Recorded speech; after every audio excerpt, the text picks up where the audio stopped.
শুভ বিজয়া সবাইকে।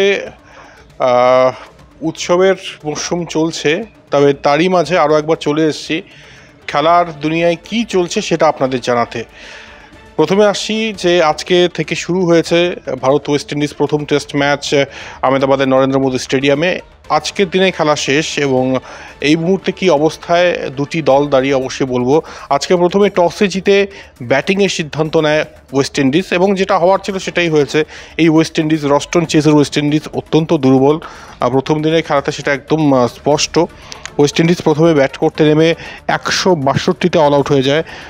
Justin Greaves 32 run করেন, সাই hope 26 এবং রস্টন চেজ 24 রান করেন। মানে সবাই শুরুটা করেছেন, তবে লম্বা ইনিংস খেলার মতো ধৈর্য বোধহয় কারোই নেই এবং যার ফলস্বরূপ ওয়েস্ট ইন্ডিজ 162তে অল আউট হয়ে যায়।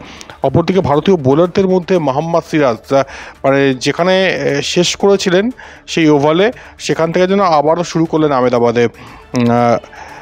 সিরাজের যদি স্পেল বলি, 10 ওভার 3টি মেডেন, 40 রান 4টে উইকেট। জসপ্রীত বুমরা দুর্ধর্ষ দুটো ইয়র্কারে ক্লিন বোল্ড করেছেন ওয়েস্ট ইন্ডিজ ব্যাটারদের।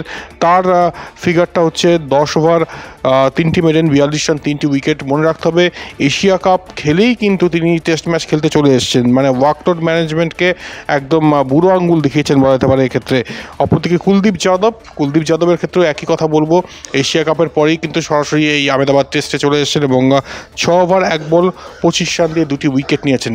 এরপর যদি বলি যে ভারত ব্যাটিং করতে নামে এবং ভারত ব্যাটিং করতে নেমে বেশ ভালো জায়গায় এই মুহূর্তে রয়েছে। 2টি উইকেটের বিনিময়ে 121 রান ভারত তোলে আজকের খেলা শেষ হওয়া পর্যন্ত। এবং ভারতীয় ব্যাটারদের মধ্যে এই মুহূর্তে KL রাহুল রয়েছেন ক্রিজে, দুর্ধর্ষ ব্যাটিং করেছেন এবং আমরা বরাবরই মানে তার প্রশংসা করে এসেছি তিনি যেভাবে ব্যাটিং করেন এবং ইংল্যান্ডের মাটিতেও যেভাবে ব্যাটিং করেছেন। 53 রানে অপরাজিত রয়েছেন আহমেদাবাদের এই 22 গজে।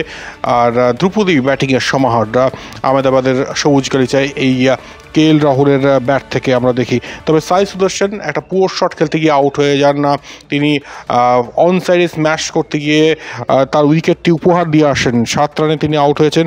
শুভমান গিল 18 রানে ব্যাটিং করছেন, তিনিও ক্রিজে রয়েছেন।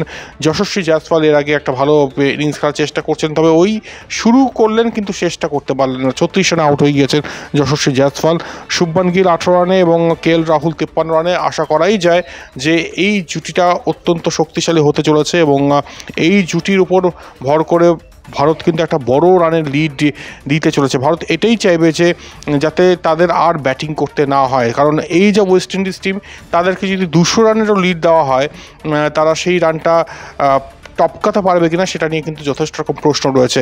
শুভমান গিলের কথা বলছিলাম, শুভমান গিল একটা কথা খোলসা করেছেন যে ইংল্যান্ড সফরে যাওয়ার আগে তিনি 3জন ক্রিকেটারের থেকে টিপস চেয়েছিলেন। একজন অবশ্যই সচিন রমেশ টেন্ডুলকর, অপরজন স্টিভ স্মিথ, আরেকজন হচ্ছে কেন উইলিয়ামসন। এই 3জনের টিপসে তিনি কিন্তু উপকৃত হয়েছেন। আমরা জানি যে কি রানটাই না করেছেন তিনি এই মানে শেষ হওয়া ইংল্যান্ড সিরিজে। সেখানে এই যে এত সাফল্য শুভমান গিলের, ব্যাটার শুভমান গিলের, তার নেপথ্যে কিন্তু এই 3জন না। এখানে কেন উইলিয়ামসন একটা কথা বলেছেন যে প্রথম 45 মিনিট বোলারদের দাও, বাকি সময়টা তোমার, এবং এই মন্ত্রেই কিন্তু তিনি চলছেন। এবং ইংল্যান্ড সিরিজের রেস এই ভারত ওয়েস্ট ইন্ডিজ সিরিজেও দেখা যাবে আমরা নিশ্চিত। এরপর ভারতের মানে পুরুষ দলের কথাটা বলছি, মহিলা দলের কথাও বলতে হবে। মহিলা বিশ্বকাপ শুরু হয়ে গিয়েছে এবং ভারত পাকিস্তান ম্যাচ নিয়ে এত কিছু চলছে।